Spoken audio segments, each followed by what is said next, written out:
You may have had your awakening with Big Pharma, but have you had your awakening with the pet industry? Well, that was an awakening that Sean and I had gone through. And this episode is dedicated to our fur babies, Ted, Prada, and Duchess. And this episode is a very special one, especially for those of us who do see pets as family. We sat down with the brilliant Catherine Edwards. She is a holistic biologist and she helps humans and pets live their best lives. And she's an expert in holistic pet health who's challenging the status quo when it comes to veterinary care, over vaccination, and what our animals really need to thrive. Catherine doesn't just talk about healing symptoms. She talks about treating and healing the whole animal, from raw food diets to the emotional bond between humans and pets to empowering ourselves as the true guardians of our animals' health. This conversation is absolutely packed, you guys, with practical tips and some really raw moments. Your girl got kind of emotional, okay? So, whether you're new to holistic pet care or deep down that rabbit hole, you're gonna wanna listen to this episode. Let's dive in.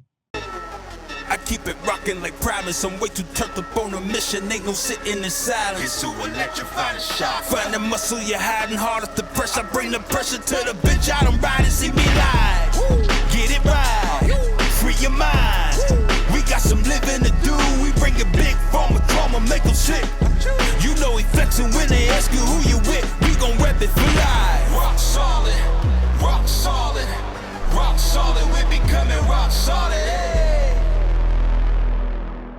All right, everyone, welcome to the show and welcome, Catherine Edwards. Welcome to the show. We're so thrilled to have you on here today and to speak all about our pets, our fur babies, how to heal them naturally, how to tune in with them and listen to their needs, and to get that information out there to people who are wanting to give their fur babies the absolute best health and best longevity chances in today's world. And of course, it's so close to our hearts, this topic.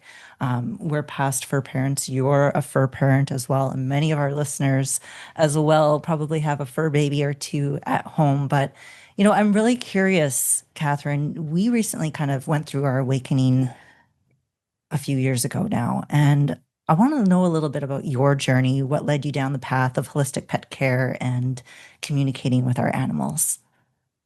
Well, first, thanks so much for being here, because I think this is such an important and overlooked area, actually. We talk so much about humanity, but a lot of the time the animals can't advocate for themselves, so we need to do it for them. So thank you so much for hosting this. And my journey is a long one, actually. I was very lucky. I grew up with a lot of animals. Both my parents were pet mad, and they grew up in London. So as soon as they moved out of London, they started to fill the home with all sorts of animals, from rescue battery chickens to dogs, cats, and then I eventually persuaded them that I could get a pony. And we had lots of wildlife. And I think when I grew up, things were very different. I'm showing my age here, but they were different in terms of the fact that the vet would still come out to the house. There was a lot of common sense around in animal care. We didn't have the level of processed food. I mean, we did still have dry dog food and cat food and canned dog and cat food, but also people did still feed their animals quite a lot of scraps. And also we exercise them so much more. And as I sort of grew up and, you know, turned into an adult and started to get my own animals, I was just absolutely horrified by where had that common sense gone. I could see a huge change and shift in the way veterinary medicine was being run, and it wasn't good, and our animals were not benefiting. And I studied biology at university, and that covered a lot of physiology, animal behavior, ecology, all sorts. And I could just see that the way things were being done, both in the veterinary industry, but also with the advertising that was then rife for how we should or shouldn't look after animals, was leading people astray. So I started studying loads of holistic therapies. I studied animal iridology, herbal medicine, something called zoopharmacognosy, which is animals self-medicating, communication, light therapy, nutrition.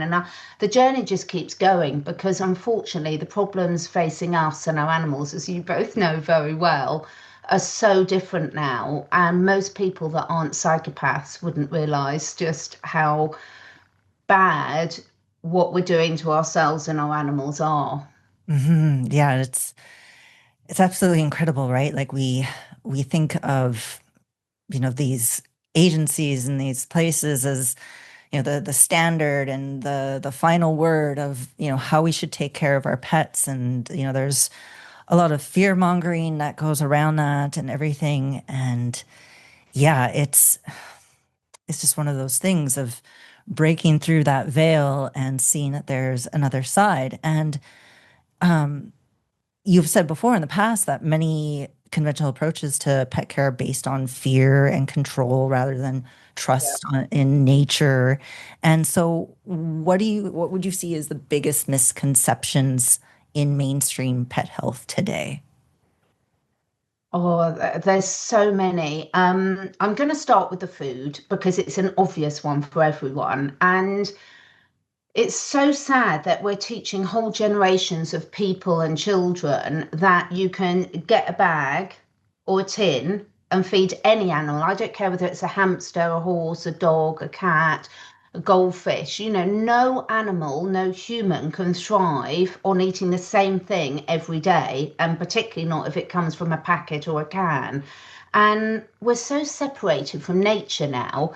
I heard one of your other interviews on the other podcast that you run, which was brilliant. And you were taking some extracts from an interview when they were talking about transhumanism and everything. And we're so disconnected that actually, if you look up the definition of nature, it doesn't include humanity. It's sort of everything outside humanity.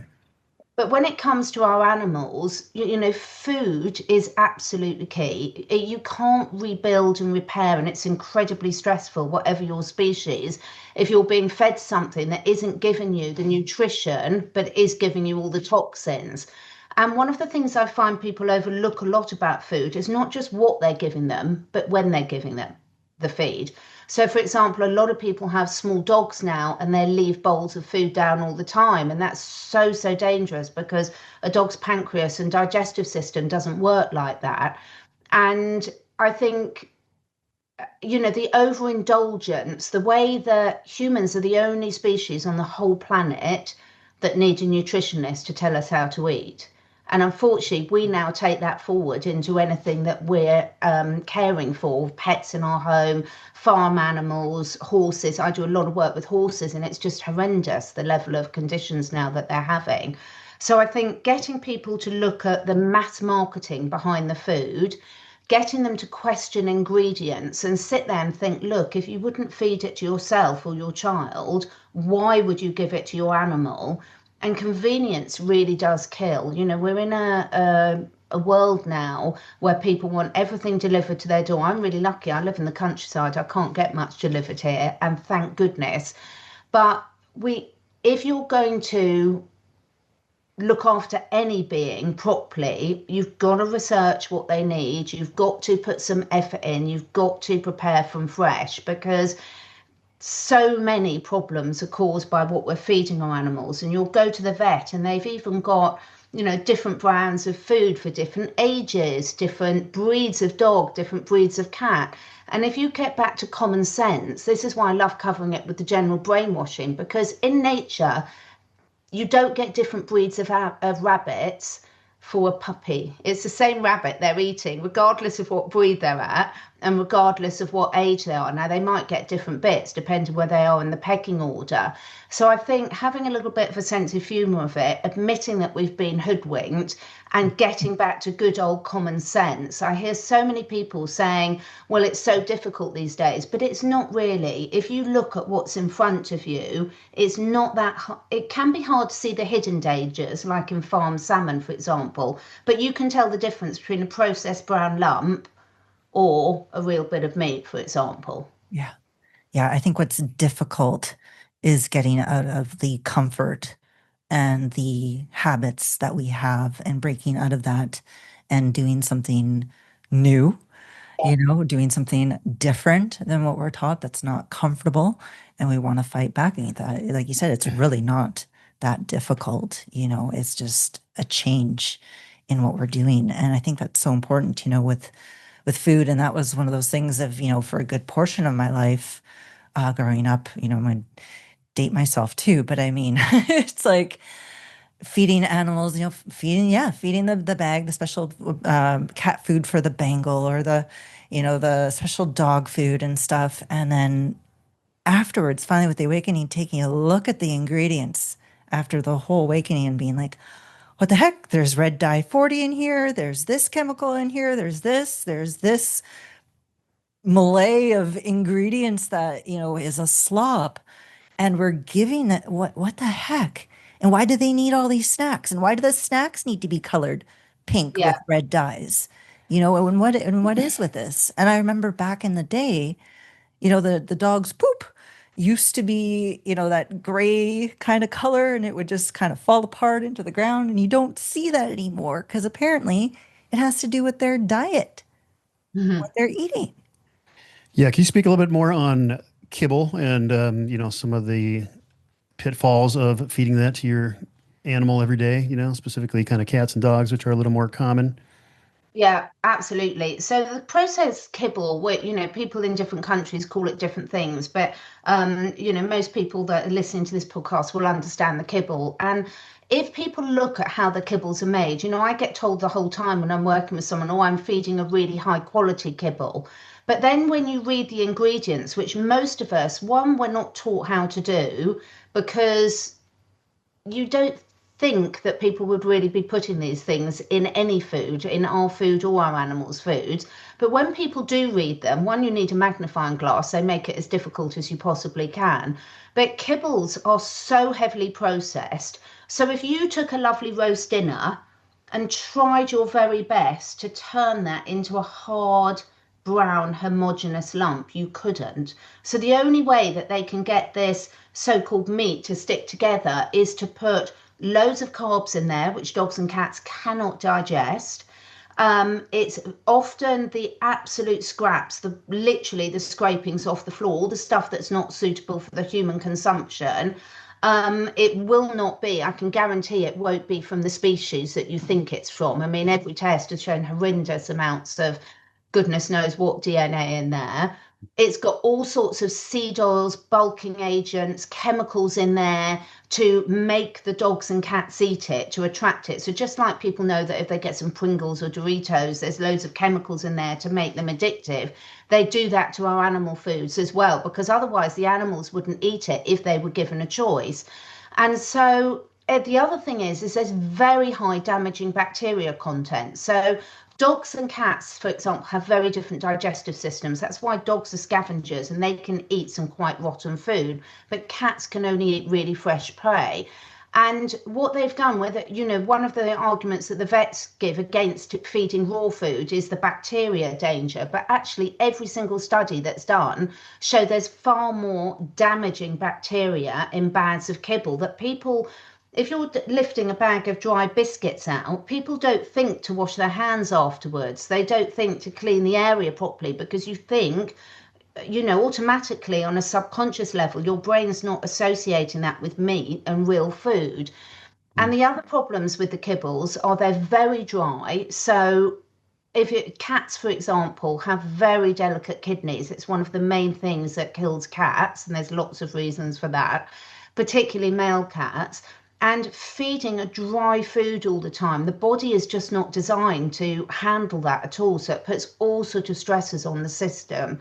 And the other thing is with kibbles is people get told they're balanced, and it's a complete lie.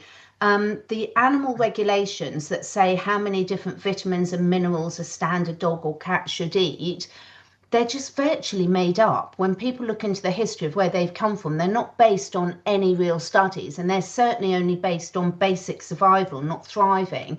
But to be able to say how much vitamin A or vitamin D is in a food, you cannot pick an apple off a tree and give the exact example as of how many vitamins and minerals in there, because every single apple will differ.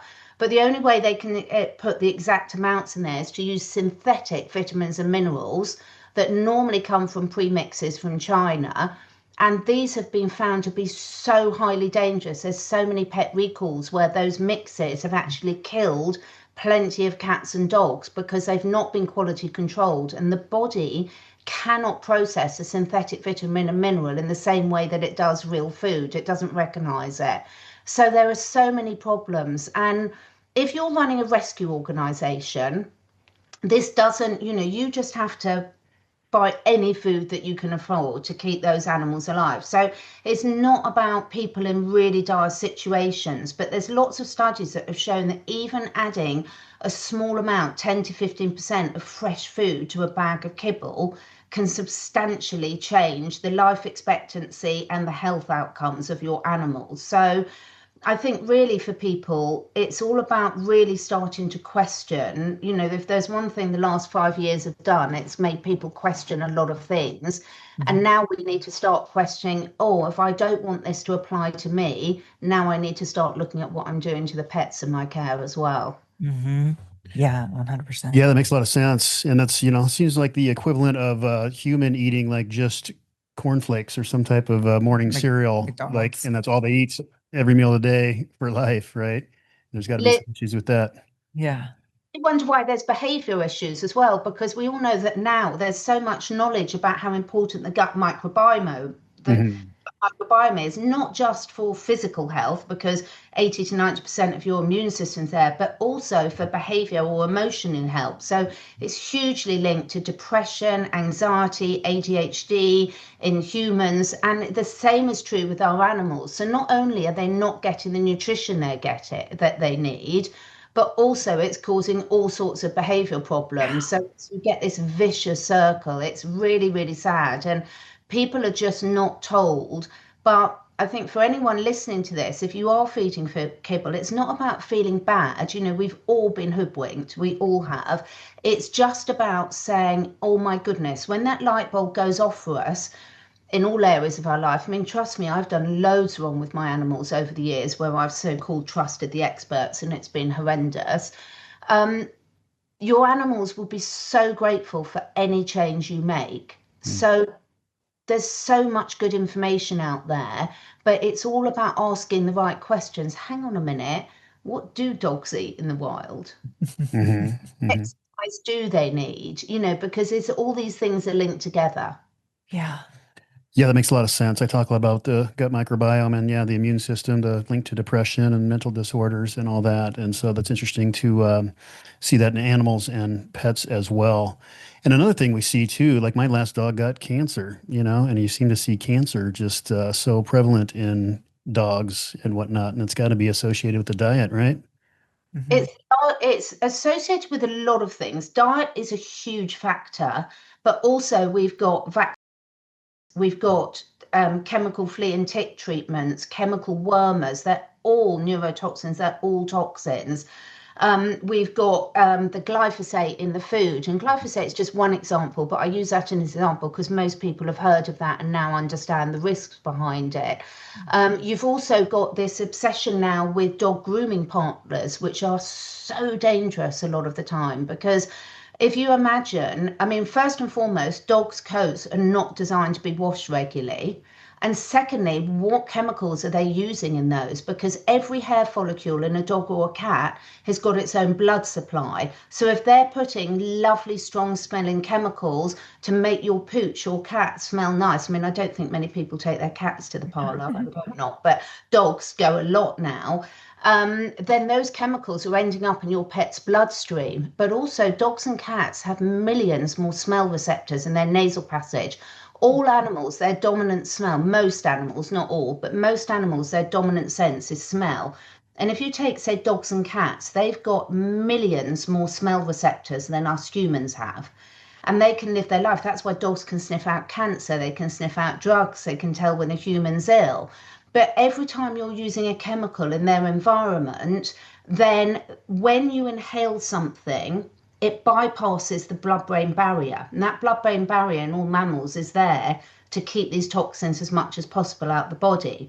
But when you inhale these chemicals, they go straight into the body and poison your animals. So if you, these poor animals have been like the test bed for us. Most of us are waking up to how many, particularly us women, if we're wearing makeup and dyeing our hair and all sorts of stuff we wear, we're now realizing how many endocrine disruptors are, how many poisons are in there. Well, our animal products are even worse. So they're being bombarded, and if they're not out in nature enough, they just don't have a chance to recover. Yeah. Wow. Yeah. I mean, even the mention of the scents and the blood-brain barrier, too. I mean, there's another one. You rid your house of the downy fabric softeners and everything and whatnot. But what about the places that are not? And what about the animals? And oh gosh, they're lying on the blanket with all the downy on it and they're breathing that in. That's just wild. I didn't even really think about that. If you hear about obviously certain essential oils and stuff and fragrances I've heard with cats and everything, but really understanding, the mechanism of that too, and potentially how dangerous that is for them, even more so than us in that sense. Oh gosh, that's wild, Catherine. Just kind of that was another kind of little epiphany there of waking up with that. And we talk about cancer and kidney issues, and here we're having all of these other things coming and attacking them that we're not getting to that root cause of it. And I've seen people talk about giving their pets, depression, like antidepressant pills and stuff and everything. And that seems absolutely wild to me, to go and medicate your dog on antidepressant pills as well. But what can we understand about these common chronic conditions? Like, does it all, like, we're getting back to like really the root. Is it all coming back on like the food, the vaccinations, the chemicals? Really, like, are our animals supposed to live to, we see 20, 22, 25 and everything, but nowadays we've got 12 and 14 and 10. It's just so awful. I mean, I can't believe I've had quite a few careers before I went into the holistic health and the life expectancy and the chronic diseases. And the good news is that animals, their head doesn't get in the way. So they respond exceptionally well when we make positive changes. With us humans, our belief systems can very much get in the way. But with animals, that's not the case. So when people do make changes, it's incredible the recovery that they can see. But I think, nowadays we've got to look at the food, the water, the chemicals in the home, the chemicals around the home, but also things like EMF is huge. Animals are so sensitive to EMF, and we don't have a smart meter in our home. And people have smart meters, they've got Wi-Fi all the time, they're surrounded by it. And I used to work for Nokia and be in the environmental department, and most people just do not realize how damaging this is. And our animals are so much more sensitive to energy fields than us. Animals can tell when a storm's coming. The tsunami, the famous Boxing Day tsunami, virtually no animals died apart from the ones that were caged in because they knew it was coming and they fled. So they're warning signals to us, but they can't get away from the home environment. But the beauty is everything our animals are teaching about this will help us get back to health, because exercise is another huge one. Because we see people now taking out and doing half an hour throwing a ball in a park. Something like an Labrador is designed to be moving 10 kilometers a day, but then so are we. So, Yeah. this is when you put all these together, it doesn't need to be overwhelming to people. Start with the basics, start with the food, start with getting your home environment as clean as possible. Even things like turning your Wi-Fi off at night is huge, because we all know how important sleep is for recovery and regeneration. But your animals can't sleep properly and repair if they're sitting next to a smart meter or the Wi-Fi box. Yeah. You bring that up and it struck a chord with me because I had a funny feeling. We had moved just out of the country, and one of the only places that was available because we didn't want to go into town. We were in the country, and it was right next to a big tower. Yeah. The first move, the first day, was that the first day we moved in? Our Bengal had an episode. She puked and got sick everywhere. And then shortly afterwards, our Pomeranian did. Wow. They had been recently vaccinated with rabies against my and the awakening and everything. But I was like, I had this feeling like I think it's the EMF because Yeah. after a while, we had the headaches, the fogginess. We would travel. We're in Florida now. We would travel to Florida. We'd work like crazy, but would still be like, oh yeah, we're awesome. And then come back home like, oh, I'm in this like slog. Like I can't like, oh, like what is it? And I had that feeling, and just hearing you say that now, I'm like, oh, there it is. There it And is. Mhm. nature for animals is so important to ground. So I know when we'll talk about this, and you talk a lot about this on your podcast with all these things, I love the way you do your work because it's not about talking about these from a fear point of view. There's solutions to every single one Mhm. of these. And we don't have to do all the solutions at once. Our bodies, our animals' bodies are resilient, but they cannot cope with the bombarding. So, number one, stop putting toxins into them. So, Mhm. don't have any vaccinations unless you absolutely legally have to. Don't use chemical flea, tick, wormers. There's so many natural alternatives. Do not use them. They are neurotoxins. They're hideous. It's not a question of if they're going to affect your animal, it's when. So just get a clean water, get a water filter and give them access to clean water and look at the food. So even if you just did all those and switched your Wi-Fi off at night, you would make a big difference. But then you can look at how can we get out into real nature? Because one thing I noticed when I've traveled to America, and of course America's huge, so I know it's very different in different areas, but it's so interesting when you see the different issues that we all have in different countries. So over here, we don't really have dog parks. And when I went to America, I was just gobsmacked by the dog parks. But a lot of dog parks are sprayed with pesticides and herbicides to keep the weeds away.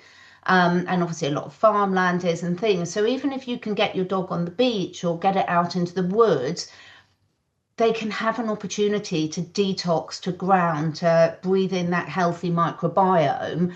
So there's so many free things we can do as well. And I absolutely promise anyone watching this that if you decide to start home preparing your dog and cat's food, it will not cost you more money. There might be a learning curve like there is for all of us. I still have to look up some recipes, but it's so rewarding and you can do it so cost effectively.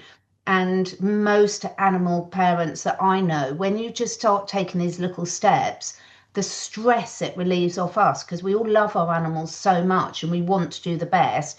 We've just been given really poor advice. But actually, once you start asking questions for yourself, make sure you ask them for your animals too.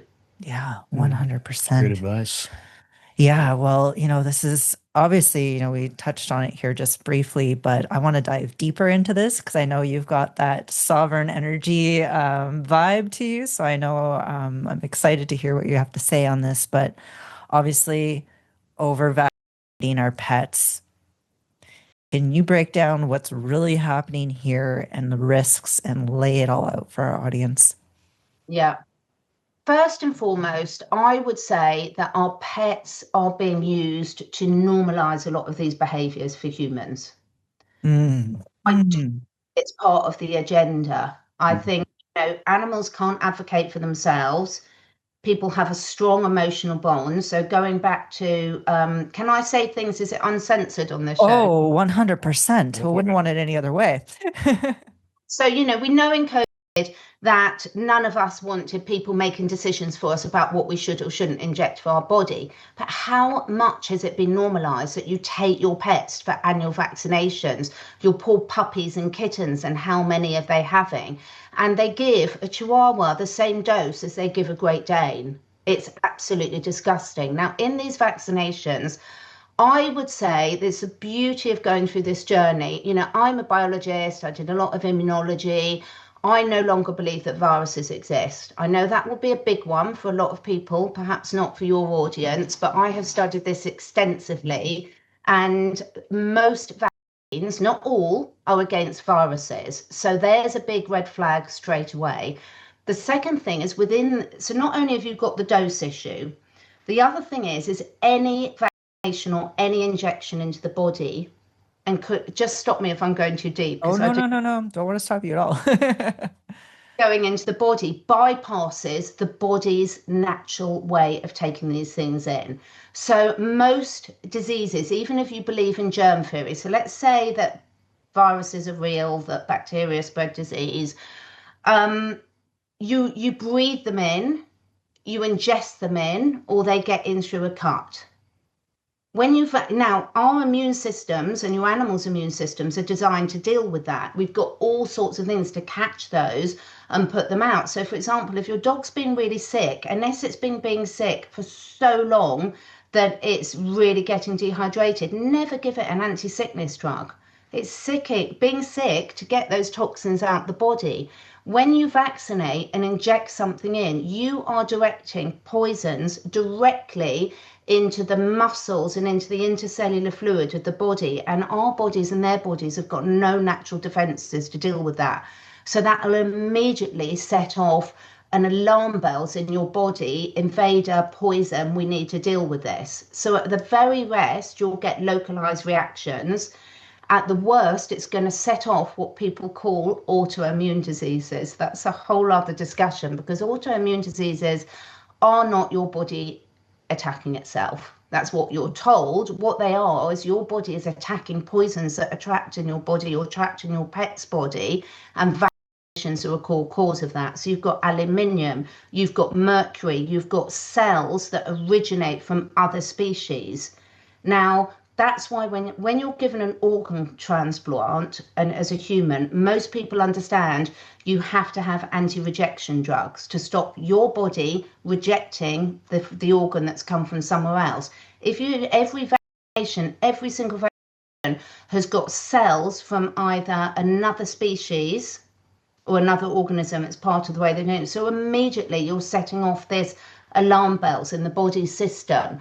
So with the best will in the world, they can't even, they do not work. I've never seen any studies that show how any vaccination, and if anyone's got any, please send them, how any vaccination has stopped transmission of disease.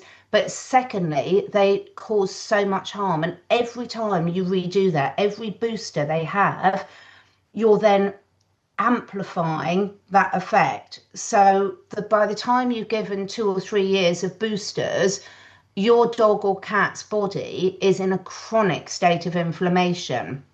Now, if you're living in the middle of the countryside and you've got a very robust mixed breed dog that hasn't got a lot of weaknesses built into it, they might well cope with that, and you might be none the wiser, and you might not realise that their arthritis and old age is linked to this. But so many get cancers at the point of injection, so much so now that they started injecting cats in their tail because they could amputate their tail when they get a tumour. It's so well known now. So again, the problem is, it's like with the COVID vaccine, not everyone dropped dead straight away, because there can be quite a time lag between seeing the symptoms develop and the vaccination. A lot of people and a lot of vets don't make the connection, but actually when you start looking into it and you understand the way the body works, there really is always a connection. Add to that all the other toxins going into the body, and we don't stand a chance and our animals don't. So if anyone's got any choice, please look into vaccinations. It's one of the best things you can spend your time doing. There's so many studies out there now, because I don't think anyone who actually took the time to look into this would ever vaccinate their pet again. Yeah. And they really make it impossible. Even I had advocated for a titer test. Yeah. And she was like, well, we can't give you a titer test till I give you a well visit. And I'm like, well, what? Well, basically, we want to vaccinate you before we give you the titer test. And I was like, you got to be kidding me. Like, and I got, I got the look, I got everything in the veterinary's office, and they didn't want to do it. And we like to travel. We're holding off on bringing another fur baby into our home right now. And it's like, I would love to take my baby to Mexico and whatnot, as I've done in the past and everything. But now it's like, well, if I can't get a fake ID card for you, I mean, you're gonna stay with a good friend or somebody or something, because there's no way in heck am I gonna vaccinate you again. I mean, it's even hard to find an animal or purchase, from the shelter or anywhere without them already having loads of vaccines in them too, off the hop. So is there any advice for people for standing their ground, or what they should say in those situations with their vet? Yeah, I think the thing is, everyone listening from different parts of the world, we've all got different regulations. So in the UK, we do a single compulsory vaccination for animals and never Mm. taking them out of the country. But I've got loads, all my animals are rescue animals. So Yeah. they all come to me fully vaccinated, flea, tick, worming, and the problems it causes. I mean, I've got a couple of dogs and a couple of cats from Romania, and they had to have the rabies vaccination, and that's caused my dogs so much trouble. But if you're aware of it, there's so much you can do. So there's some brilliant homeopathy that you can use. Now, I couldn't say which ones here because it would be different. With homeopathy, it's not just the same one for this particular vaccination. You also need to know the animal to see if they've got any other imbalances. So you're working truly holistically. But homeopathy is incredibly cost effective and incredibly effective. There's also lots of herbs and products you can do. So if you know that your animal's got to have a vaccination, then you can start to support the body before they have it for a couple of weeks to really get, and then with some certain herbs, other products that I can recommend, and homeopathy afterwards. So there's lots you can do to help, but it's not a guarantee, because unfortunately, like all of us, it's very hard to tell which ones are going to be more susceptible. There are certain breeds that are definitely more susceptible. It comes from all the inbreeding, and some that are missing a particular gene that works with the detox pathway. Mm. So you can test for that very easily with the saliva test, and those breeds are more vulnerable. But if you, like for me, as I said, because mine are all rescue, they've all come to me. So what I then do is get them on a really good diet, really support their gut microbiome is absolutely key. Um, Reduce their chemical exposure as much as I can, although we get loads of geoengineering over here. So I've got a really good water filter, very careful where I walk them, very careful what I feed them. And then you use herbs and homeopathy to try and bring the body back into balance. And also I have things like bioresonance machines. Mm. Animals are so responsive to things like that. So I think where people have a choice, don't do it. Where you don't have a choice, then really get some professional advice first, so you can see what exactly your animal's having to have, so that you can see what the best protection is.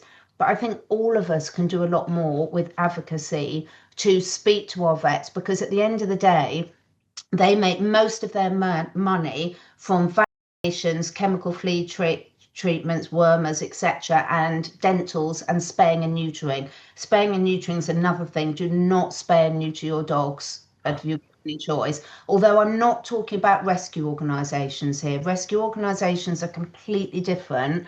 They do the best they can with the circumstances they've got, and of course they probably do have to, but even they can look into hormone sparing sterilisation techniques.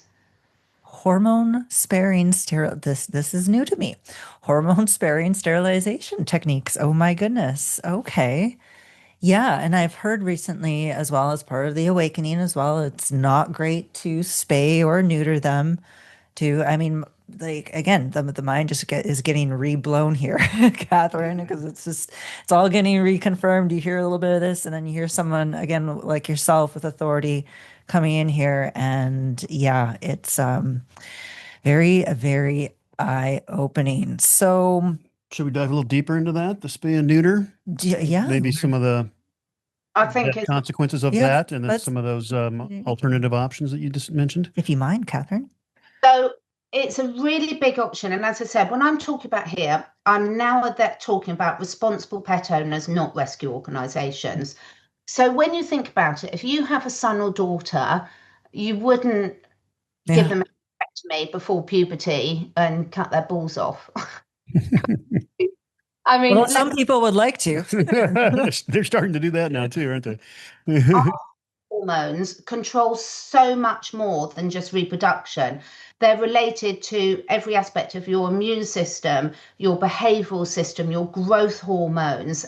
So they've now done so many studies to show that spaying and neutering, and the earlier you do it, the more damage it causes.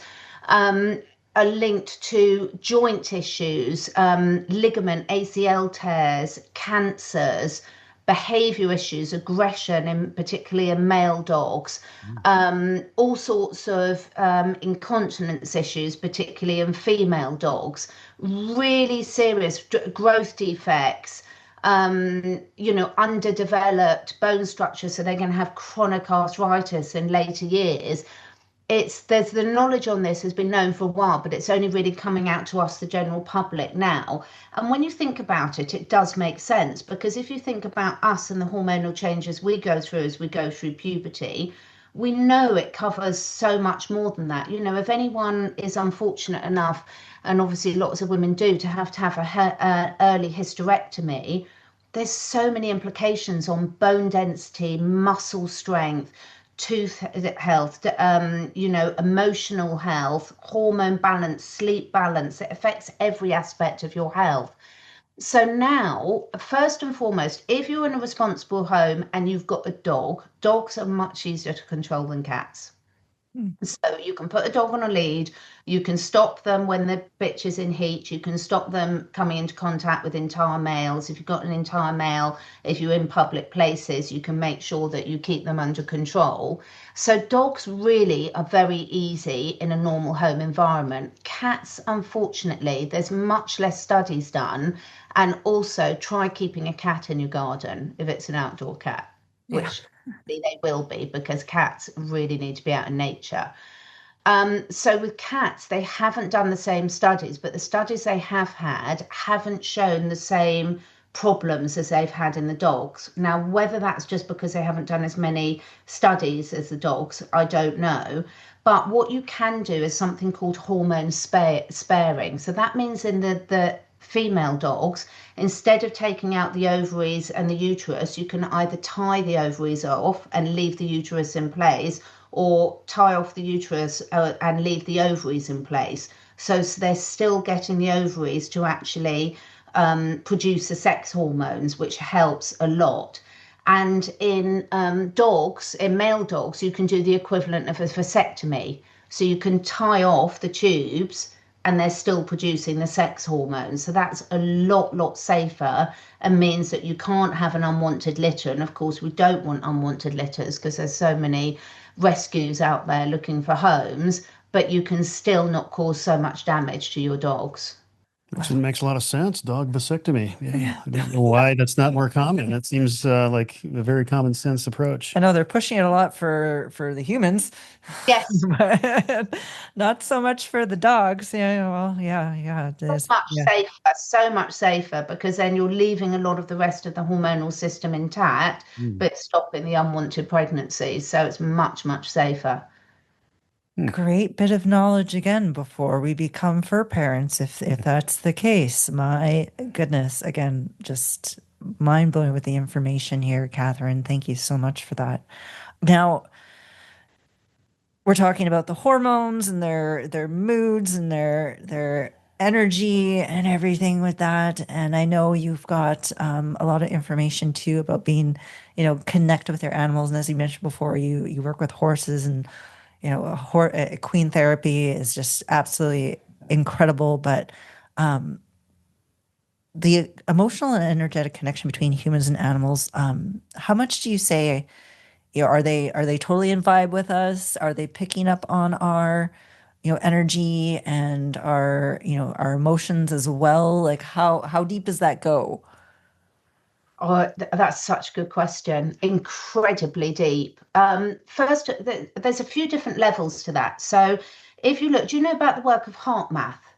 Yes. Yes. Yeah. So, with heart math, they've done some studies just on horses and dogs have actually got the largest heart in comparison to body mass of any animal they've studied. And horses, their heart energy field is the largest that they've ever measured.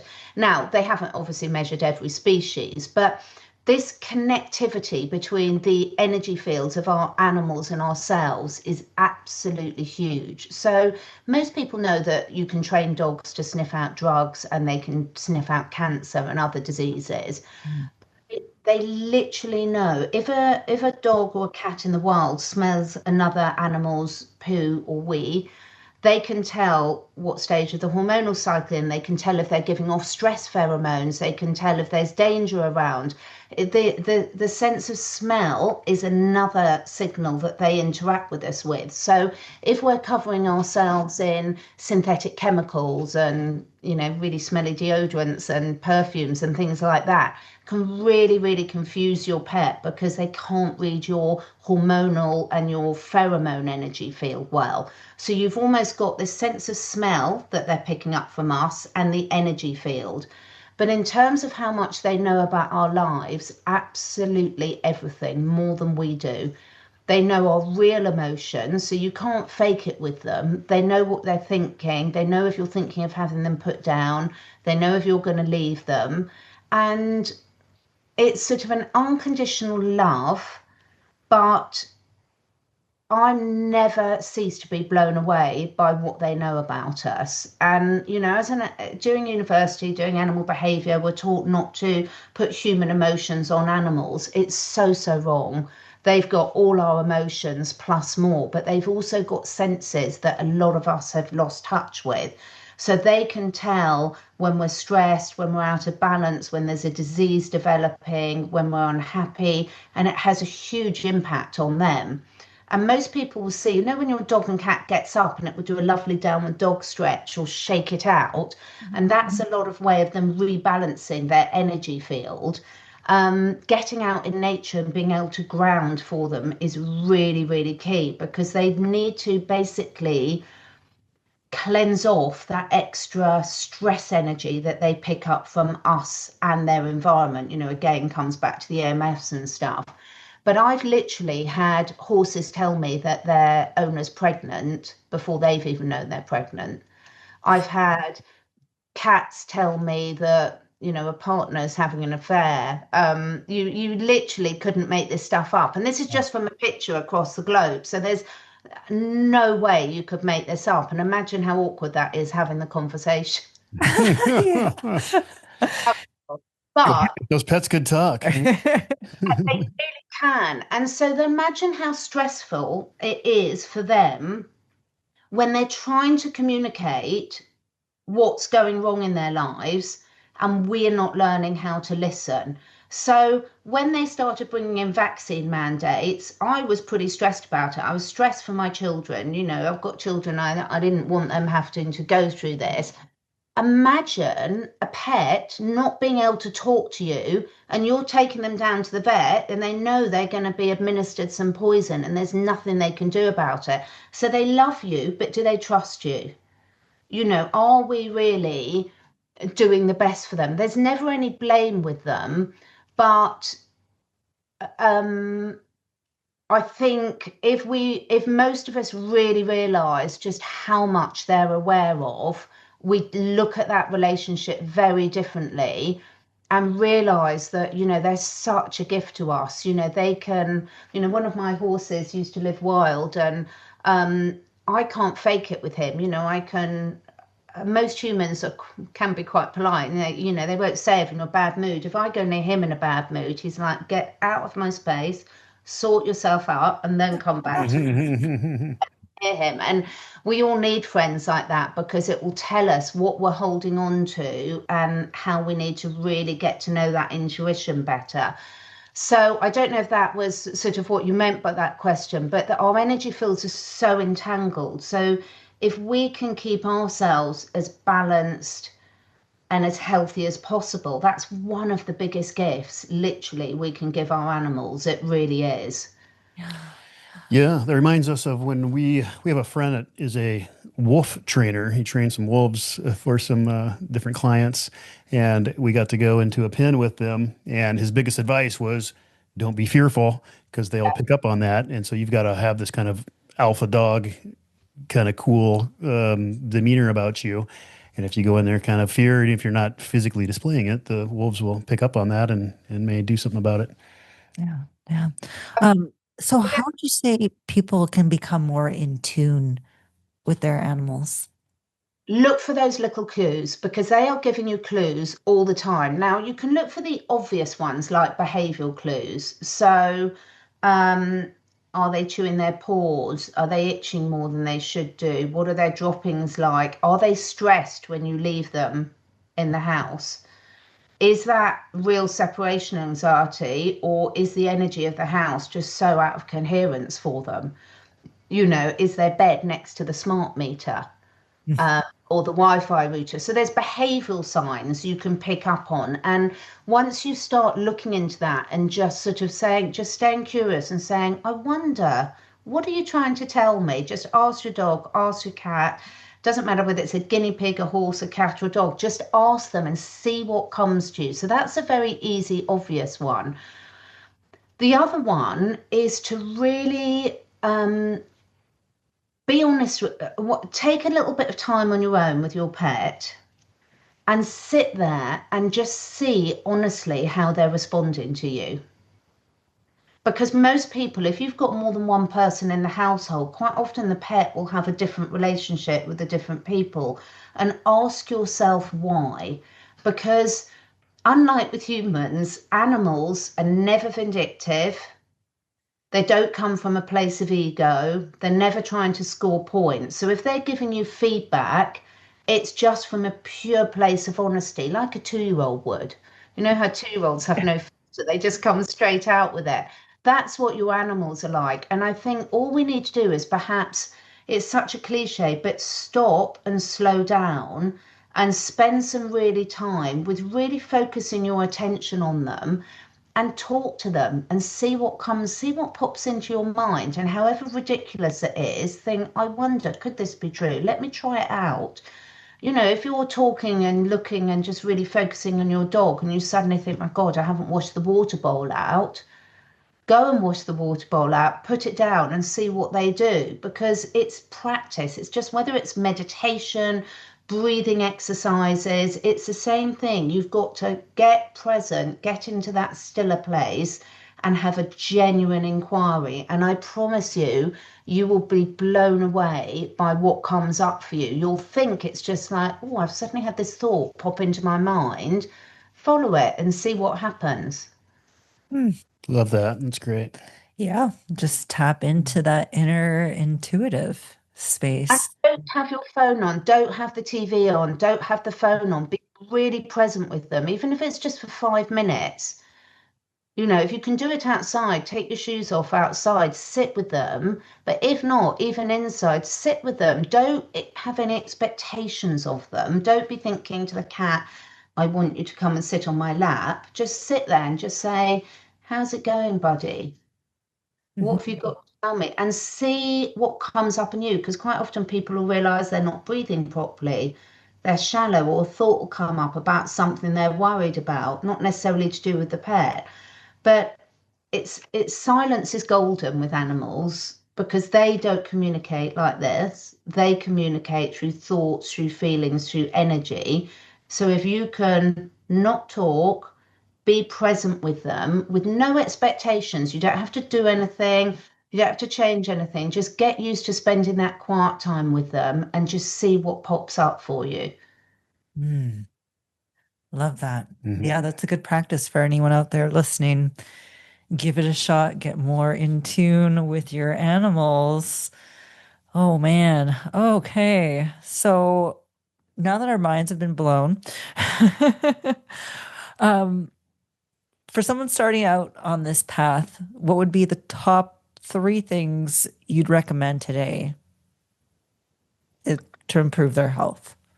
To improve their health. If you've already got a pet, then what I would do is I would look at the food, the water, the exercise, the environment, and what possible toxin exposure can you control.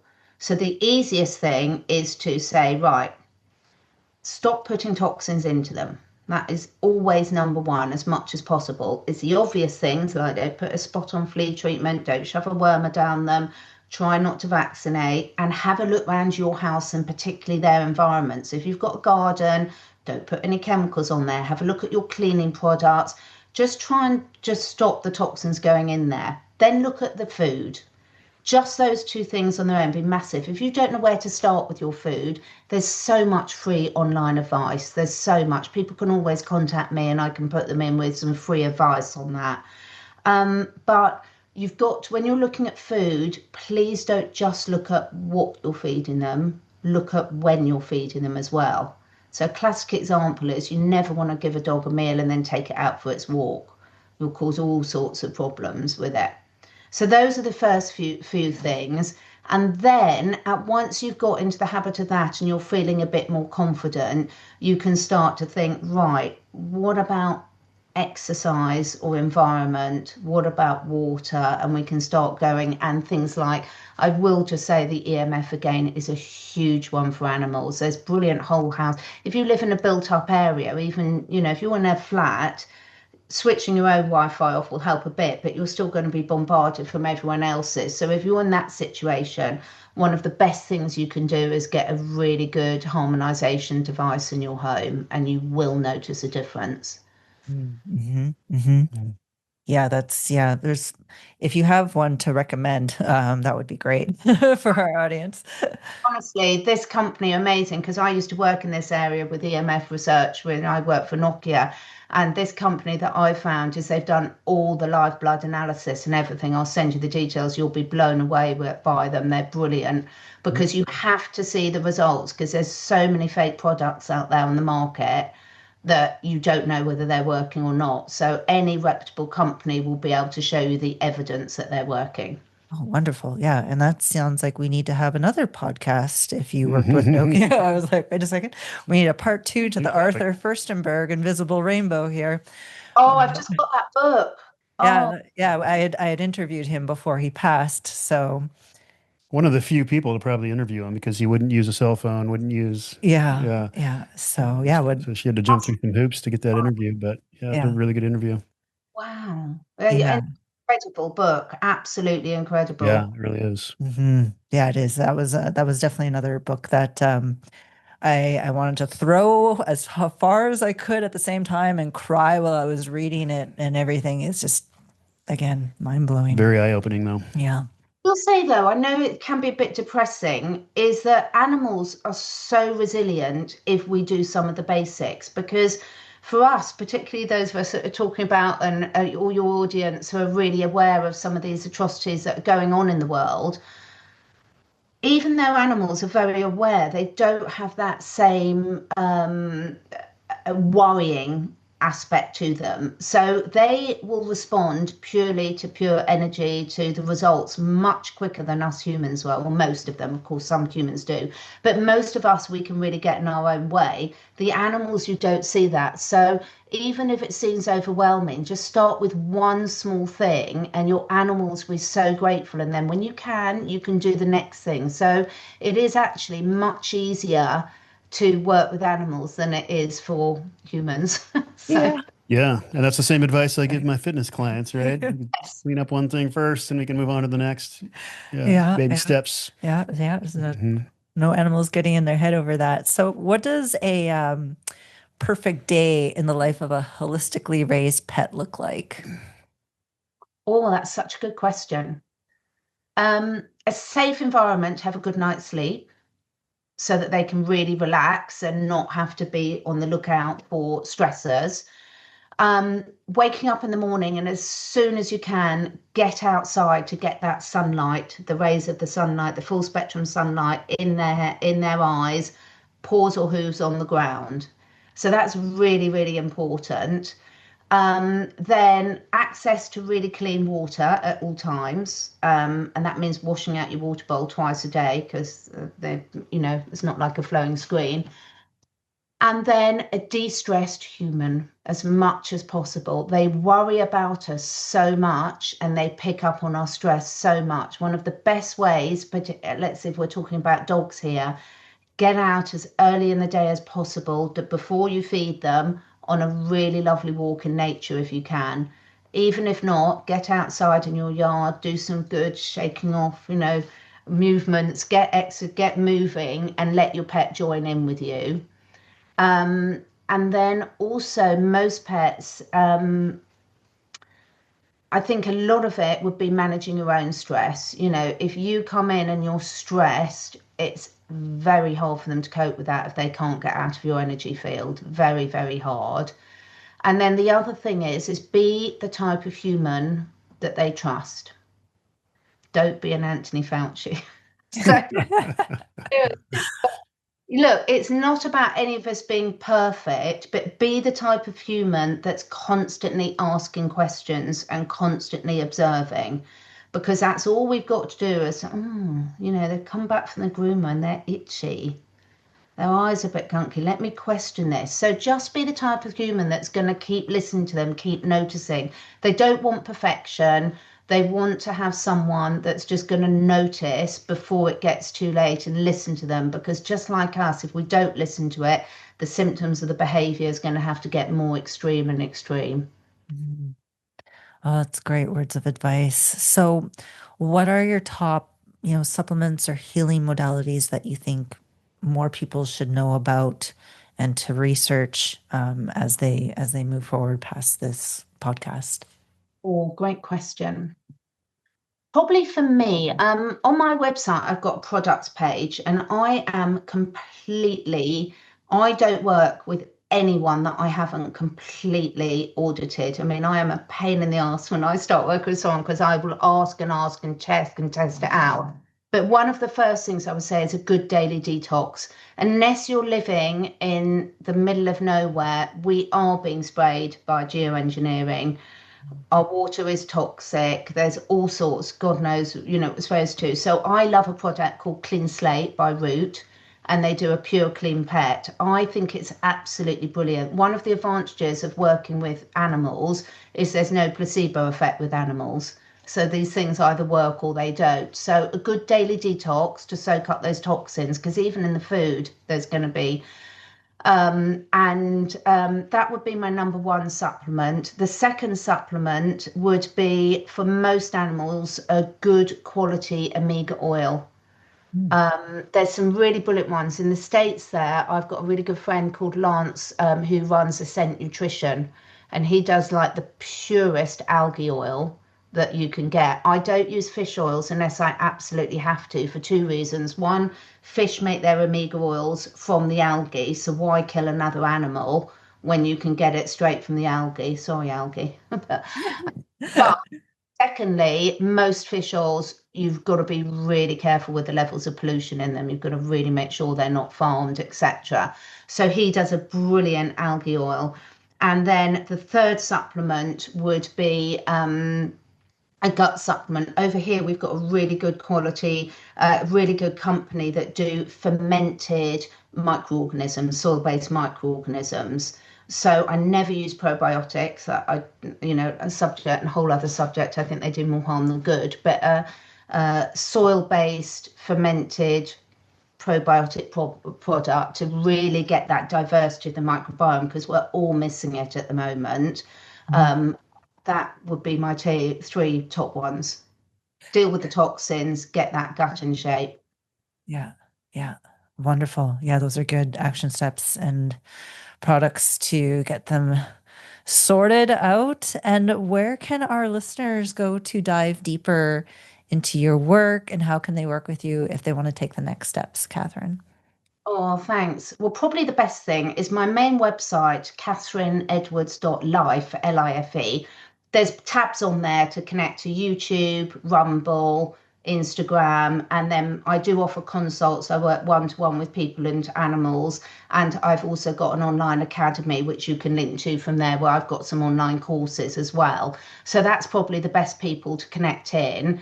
Instagram, I'm quite active on Instagram, although I have to be a bit careful because like you, I've lost so many different channels on so many different platforms, so I'm trying to be a bit careful not to lose them at the moment. I do have a podcast as well, but all the links you can access through my main website, catherineedwards.life.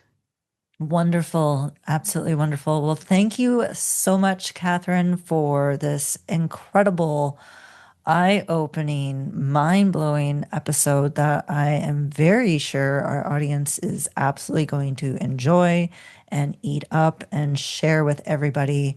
That I know for sure. I've got a lot of people that are waiting patiently for this episode to come out that I've leaked it to. So we're very grateful to have you on today. And I just want to thank you for your voice in this world and your light and for fighting the good fight.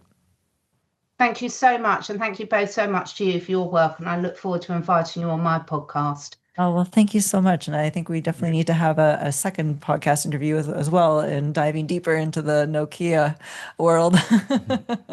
Yes, actually, amazing, actually. Yeah. I bet. There are some good companies out there. Yeah. Yeah. Yeah. Much. Wonderful. Thank you so much, Catherine. Have a beautiful rest of your day. Take care. Bye. Bye.